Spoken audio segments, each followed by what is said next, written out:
നമുക്കിന്നൊരു കണ്ണൂർ സ്പെഷ്യൽ ചക്കയപ്പം ഉണ്ടാക്കി നോക്കിയാലോ. അപ്പോൾ ഇതിനാവശ്യമായിട്ടുള്ളത് നമ്മുടെ പച്ചരി പൊടിച്ച് വറുത്ത് വെച്ചതാണ് കേട്ടോ. ഇത് ഞാനൊരു 10-15 ചക്കയപ്പത്തിനുള്ള അരിയാണ് ഇവിടെ പൊടിച്ച് വെച്ചിട്ടുള്ളത്. ഇനി നമ്മൾ ഇതിൽ മറ്റൊരു ഇൻഗ്രീഡിയൻസാണ് ചക്ക വരട്ടി. ചക്ക വരട്ടി ഫ്രിഡ്ജിൽ വെച്ചതായതുകൊണ്ട് നമ്മൾ അതൊന്ന് ചൂടാക്കാനായി ഗ്യാസിൽ വെച്ചിട്ടുണ്ട്. ഇനി അതിലേക്ക് നമ്മൾ തേങ്ങാക്കൊത്തും പിന്നെ നമ്മുടെ മധുരത്തിന് ആവശ്യമായിട്ടുള്ള വെല്ലവും ഉരുക്കി നല്ലതുപോലെ ചൂടാക്കിയെടുക്കുക. ഇനി ചൂടാക്കിയെടുത്ത ചക്ക വരട്ടി നമുക്ക് ഈ പൊടിച്ചു വെച്ച പൊടിച്ചു വറുത്ത് വെച്ച പച്ചരിപ്പൊടിയിലേക്ക് ഇട്ട് കൊടുക്കാം. അപ്പോൾ ഇനി നമുക്ക് നല്ലതുപോലെ ചക്കയപ്പവും പച്ചരിപ്പൊടിയും കുഴച്ച് മിക്സ് ചെയ്ത് വെക്കാം. നല്ലതുപോലെ കുഴക്കണം കേട്ടോ. ഇത് എല്ലാ ഭാഗത്തും ചക്കയുടെ മധുരം എത്തുകയും വേണം.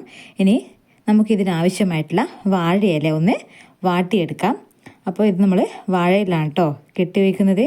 അപ്പോൾ നമ്മുടെ കൂട്ട് ഒരു 10-15 മിനിറ്റ് റെസ്റ്റ് ചെയ്യാൻ വെക്കണം. കാരണം അരിയിലേക്ക് വെല്ലത്തിൻ്റെ മധുരം പിടിക്കാനായിട്ട് കേട്ടോ. ഇനി മധുരം കുറവാണെങ്കിൽ നമുക്ക് ഈ സമയത്ത് കുറച്ച് വെല്ലം നല്ല ടൈറ്റിൽ കുറുക്കിയിട്ട് ഇതിലേക്ക് ഒഴിച്ചോട്ട് മിക്സ് ചെയ്ത് വെക്കാം.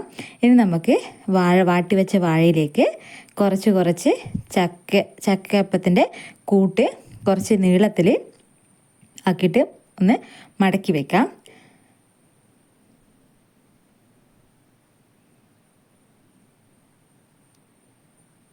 അപ്പോൾ ഇതുപോലെയാണ് കേട്ടോ മടക്കി വെക്കുക. നല്ല ടൈറ്റിൽ മടക്കണം. അതുപോലെ തന്നെ ഇതിന് 2 സൈഡും നല്ലതുപോലെ ചുരുട്ടി വയ്ക്കണം. ഇത് ഏകദേശം വലിയൊരു ചോക്ലേറ്റിൻ്റെ ഷേപ്പിലാണ് ഉണ്ടാകുക. ഞാനും അമ്മയും കൂടിയാണ് കേട്ടോ ഇതെല്ലാം കെട്ടി വയ്ക്കുന്നത്.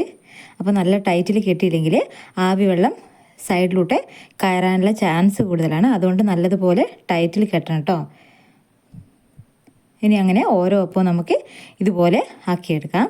അപ്പോൾ നമ്മളിവിടെ 2 എണ്ണം ആക്കിയിട്ടുണ്ട് കണ്ടോ. ഇതെല്ലാം ചോക്ലേറ്റിൻ്റെ ഷേപ്പിലാണ് കേട്ടോ ഉള്ളത്. അങ്ങനെ നമുക്ക് ഓരോന്നായിട്ട് കെട്ടി വയ്ക്കാം. ചക്ക വരട്ടി ഉണ്ടെങ്കിൽ സിമ്പിളായിട്ട് വീട്ടിൽ തന്നെ ഉണ്ടാക്കാൻ പറ്റുന്ന ഒരു സ്നാക്സ് എന്ന് പറയാം. ചായയുടെ കൂടെ കഴിക്കാനെല്ലാം പറ്റുന്ന ഒരു സ്നാക്സായിട്ട് നമുക്ക് ചക്കയപ്പം ഉണ്ടാക്കിയെടുക്കാം. ഇനി നമ്മൾ ഉണ്ടാക്കി വെച്ച ചക്കയപ്പം നമ്മുടെ ഇഡ്ഡലി തട്ടിലാണ് കേട്ടോ വേവിച്ചെടുക്കുന്നത്. ആവിയിലാണ് ഇത് വേവിച്ചെടുക്കുന്നത്. നല്ല ഹെൽത്തി ആയിട്ടുള്ള ഒരു ഫുഡാണ് ചക്കയപ്പം. അപ്പോൾ എല്ലാവർക്കും ഇഷ്ടപ്പെട്ടെന്ന് വിചാരിക്കുന്നു.